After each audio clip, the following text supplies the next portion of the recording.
سورۃ الفجر، بسم اللہ الرحمن الرحیم، والفجر ولیال عشر والشفع والوتر واللیل اذا یسر۔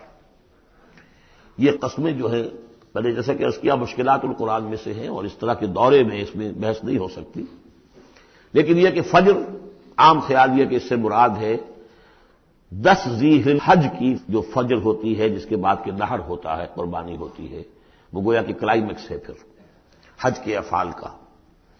ولیال عشر، اور اس سے پہلے کی 10 راتیں، ظاہر بات ہے کہ 10 تاریخ جب ہوگی تو 10ویں رات گزر چکی ہے، تو یکم ذی الحج سے لے کر اور 10 ذی الحج تک کی یہ 10 راتیں جو ہے گزر چکی ہیں۔ والشفع والوتر، اور ایک 10 راتیں وہ ہے کہ جو عشرہ رمضان مبارک میں ہے، اس میں شفع اور وتر کا فرق ہے، جفت اور طاق کا۔ طاق میں پھر لیلۃ القدر ہے۔ ویسے یہ کہ یہ طاق رات کون سی ہوتی ہے، اب اس کے بارے میں کافی کچھ ایک مسائل پیدا ہو چکے ہیں کہ اب ہماری جو ہے آج کی 25 تاریخ ہے اور سعودی عرب میں 26 ہے، کل ہمارے ہاں 26 ہوگی، وہاں 27 ہوگی، اور یہاں ہمارے پاکستان میں بھی شمالی علاقوں میں پٹھانوں کے علاقے میں بہت سے علاقے ہیں جس میں کہ آج جو ہے وہ 26ویں ہے اور کل 27ویں ہوگی۔ یہ بھی ایک مسئلہ ہے اس وقت، لیکن اس وقت اس پر گفتگو کا موقع نہیں۔ بہرحال یہاں تک والشفع والوتر یہی خیال ہے کہ اس سے مراد ہے کہ یہ جو راتیں ہیں جو جفت اور طاق ہیں ماہ رمضان مبارک کے آخری عشرے کی۔ واللیل اذا یسر، اور رات اس گواہ ہے رات جبکہ وہ چلے۔ حل فی ذالک قسم لذی حجر، اس میں ہے کوئی دلائل ہے، قسم ہے ان لوگوں کے لیے کہ جو عقل مند ہیں، ان میں جو نشانیاں ہیں ان چیزوں کے اندر جن کو کہ گواہی کے اندر پیش کیا گیا ہے۔ اب آ رہا ہے مضمون، الم تر کیف فعل ربک بعاد، تم نے دیکھا نہیں کیا کیا تھا آپ کے رب نے عاد کے ساتھ، قوم عاد کے ساتھ کیسے ہلاک کیا تھا۔ ارم ذات العماد، وہ ارم جو ستونوں والا تھا۔ خیال یہ ہے کہ ارم جو ہے یہ قوم عاد کا شاہی خاندان تھا، جیسے فراعنہ مصر کے، نماردہ عراق کے، تبع یہ تھے یمن کے، اور ارم جو ہے یہ قوم عاد کا جو خاندان تھا بادشاہی، ان کا لقب تھا۔ ذات العماد، اونچے اونچے ستونوں والا۔ اور اب جو اس شہر کی شداد جو ان میں ایک بہت بڑا بادشاہ گزرا ہے، اس کے آثار، اس کے کھنڈر موجود دیکھ لیے گئے ہیں کہ اس صحرا کے نیچے دبے ہوئے ہیں، اور 30 اس کے اوپر بڑے بڑے مینار بنے ہوئے ہیں اس شہر کی فصیل کے اوپر۔ تو ذات العماد جو بڑے ستونوں والا تھا، التی لم یخلق مثلھا فی البلاد، جیسے کہ اس سے پہلے کبھی دنیا میں نہیں بنائے گئے تھے۔ معلوم ہوتا ہے کہ ویسی تعبیر جو اس عاد کے بادشاہ شداد نے کی تھی، شاید دنیا میں پہلی مرتبہ اتنا، اسی لیے شداد کی جنت مشہور ہے، اس نے وہ جنت بنا لی تھی اپنی، اس قدر وہاں پر ساز و سامان تھا۔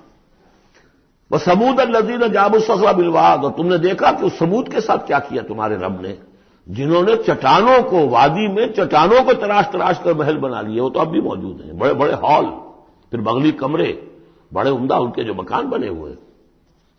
وفرعون ذی الاوتاد، اور کیا کیا آپ کے رب نے فرعون کے ساتھ کہ جو میخوں والا تھا، اس کے جو کہ بڑے بڑے لشکر چلتے تھے، تو بہت سے خچر تو ایسے ہوتے تھے جن کے اوپر صرف جو خیموں کو کھڑے کرنے کے لیے میخیں ہوتی تھی وہی اٹھا کے چل رہے ہیں۔ کچھ اور بھی اس کے بارے میں آ رہا ہے، واللہ عالم۔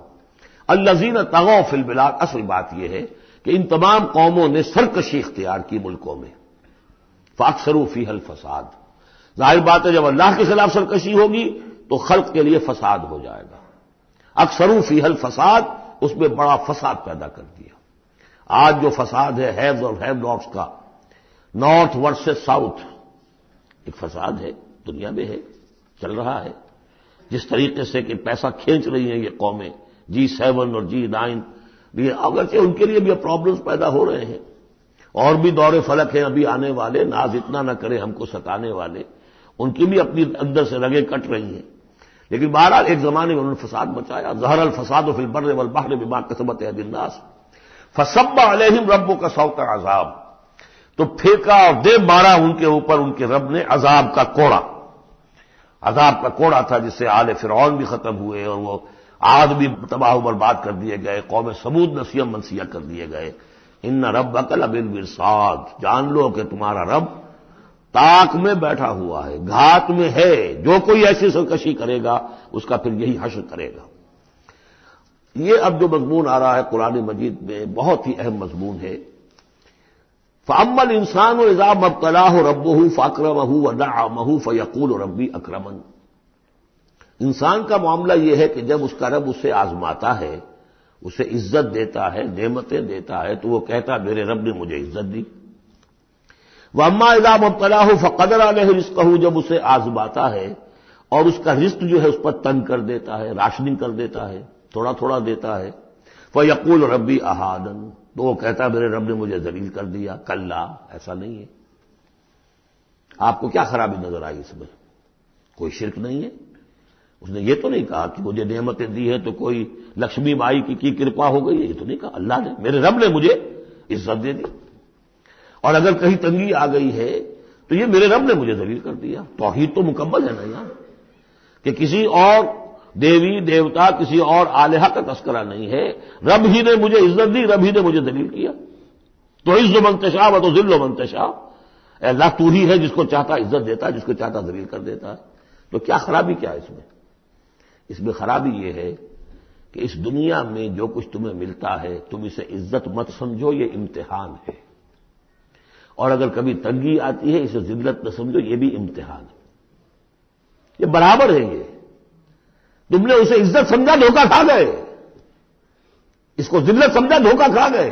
چاہے توحید انٹیکٹ ہے آپ کی، لیکن توحید جو ہے وہ تو یوں سمجھیے کہ جڑ بنیاد ہے نا ہدایت کی، اس سے اوپر بھی تو منزلیں ہیں ہدایت کی کہ نہیں؟ یہ امتحان ہے۔ ایک لفظ جو کامن ہے، اذا ما ابتلاہ ربہ فاکرمہ، جب اسے ابتلا میں ڈالا اور ابتلا میں عزت دی۔ دیکھیں اب کرتا کیا ہے، یہ شکر کرتا ہے، اپنی جو بھی ہم نے اس کو نعمتیں دی ہیں وہ حقداروں کو ان کے حق ادا کرتا ہے کہ نہیں کرتا ہے؟ یہ عزت نہیں ہے۔ عزت تو تب ہوگی جب تم اس امتحان میں پورے اترو گے۔ ذالک یوم التغابن، وہ تو قیامت میں پتہ چلے گا کہ کس کے لیے عزت تھی، کس کے لیے نہیں۔ کسی کو تنگی دی ہے تو یہ ذلت نہیں ہے، دیکھنا ہے صبر کرتا ہے کہ نہیں کرتا۔ کہیں یہ بالکل مستر ہو کر اور اپنی عزت نفس جو ہے ہتھیلی پر رکھ کر لوگوں کے سامنے مانگنے کے لیے تو نہیں نکل جاتا، پتہ چل گیا نا۔ تو یہ امتحان ہے۔ تو پہلا درجہ سمجھیے کہ چاہے فراوانی ہو، عیش ہو، آرام ہو، دولت ہو، یہ بھی امتحان۔ تکلیف ہے، رنج ہے، محنت ہے، مشقت ہے، اسرت ہے، تو یہ بھی امتحان۔ دونوں برابر ہو گئے۔ اب بھی ہدایت اس سے اوپر بھی ہے ایک۔ ہمارے دل میں یہ چور رہے گا پہلا امتحان آسان ہے، دوسرا مشکل ہے۔ نہیں، حقیقت اس کے برعکس ہے۔ پہلا مشکل ہے، یہ دولت میں رہ کر بھول جانے کا آپ کے اندر زیادہ امکان ہے۔ والی حدیث آپ کو سنائی تھی، ما قل و کفا خیر مما کثر و الہا، اگر زیادتی ہوگی، دولت ہوگی، تم اللہ کو بھول جاؤ گے تو زیادہ سخت نقصان یہ ہے، زیادہ بڑا امتحان یہ ہے۔ اور اگر ناپ تول کر مل رہا ہے تو ہر وقت اللہ یاد رہے گا، یہ ہلکا ہے، اگر حقیقت وہ بھاری ہے۔ اور اسی میں وہ واقعہ نوٹ کر لیجئے امام احمد ابن حنبل رحمۃ اللہ علیہ کا، کہ جب وہ مار پڑ رہی تھی کہ جس کے بارے میں الفاظ ہے کہ ہاتھی کو بھی وہ مار پڑتی تو بل بلا اٹھتا، اس وقت آنکھوں میں آنسو نہیں آئے۔ کب آئے؟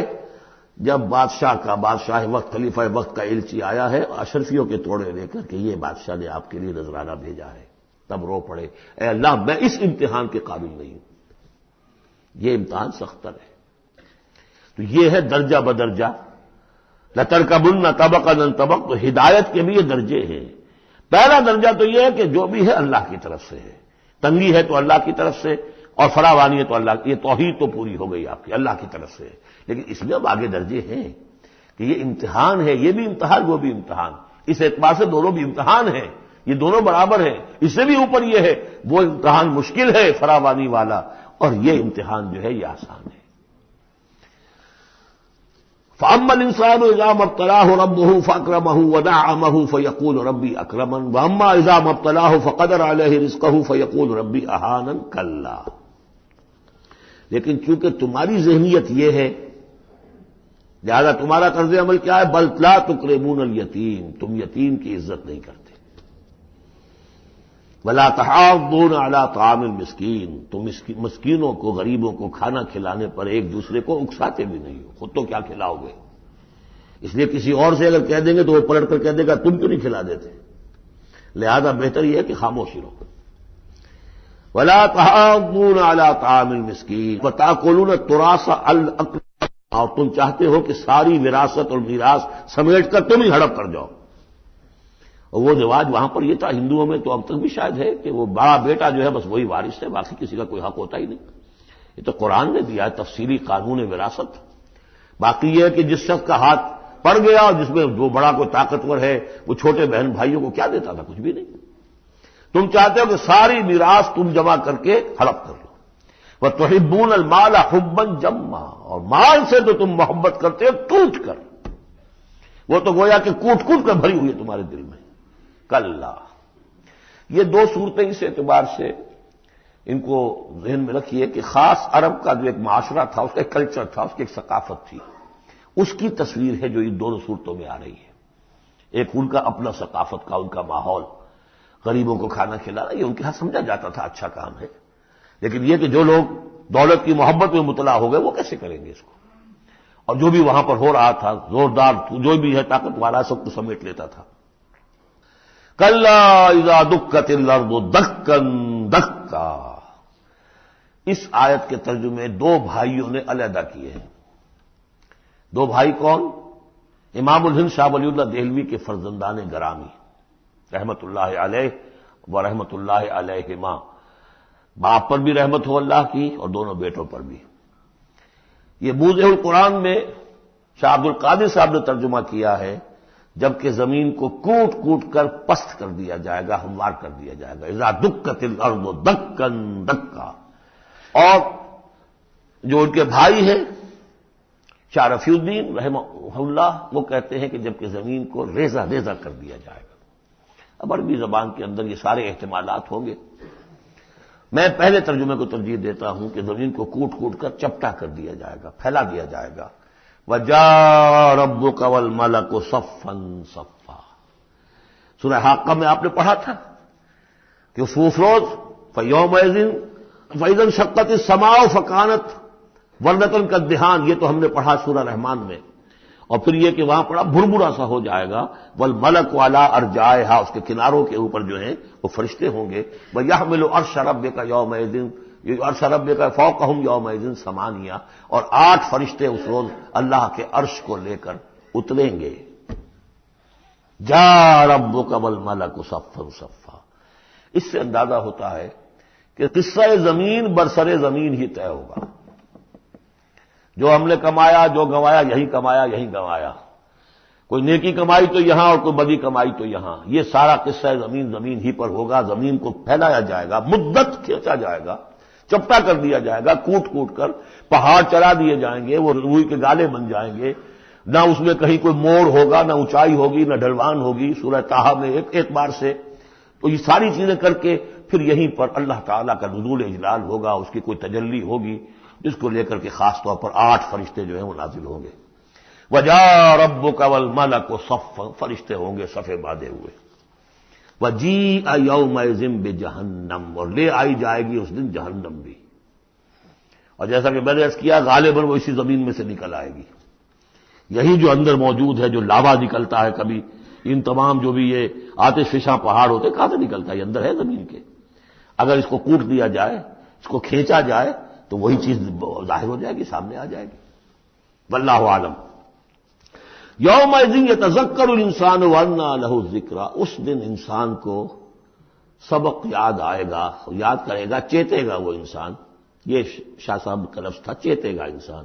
یاد آ جائے گا اسے کہ وہ کیا کر کے لایا تھا یہاں پہ، اور اسے پوری نصیحت حاصل ہو جائے گی. لیکن اب یہ نصیحت کس کام کی؟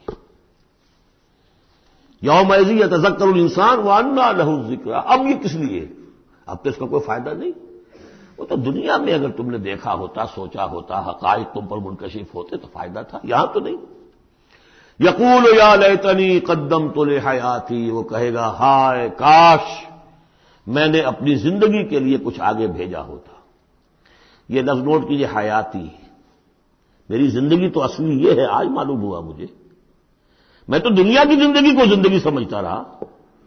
وہ زندگی نہیں تھی، وہ زندگی کی تمہید تھی.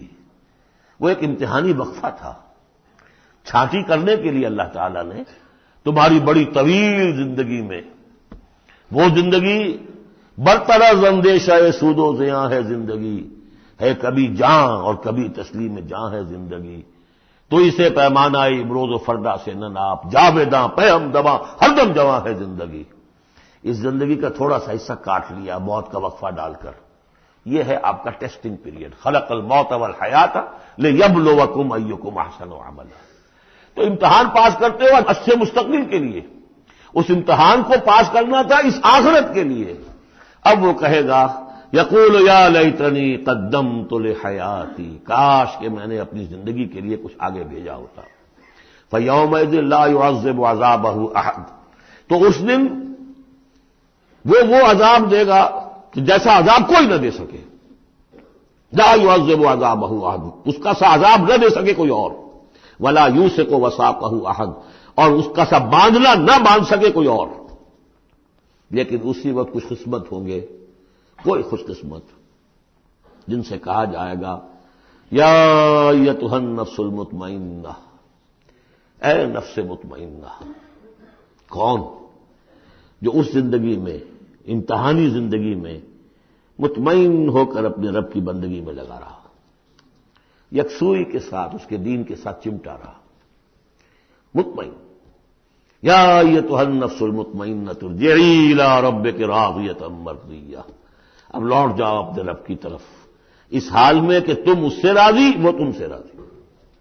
رضی اللہ عنہم ورضوا عنہ فادخلی فی عبادی، داخل ہو جاؤ میرے نیک بندوں میں۔ اولئک مع الذین انعم اللہ علیہم من النبیین والصدیقین والشہداء والصالحین، جاؤ ادھر جاؤ۔ وادخلی جنتی، اور داخل ہو جاؤ میری جنت میں۔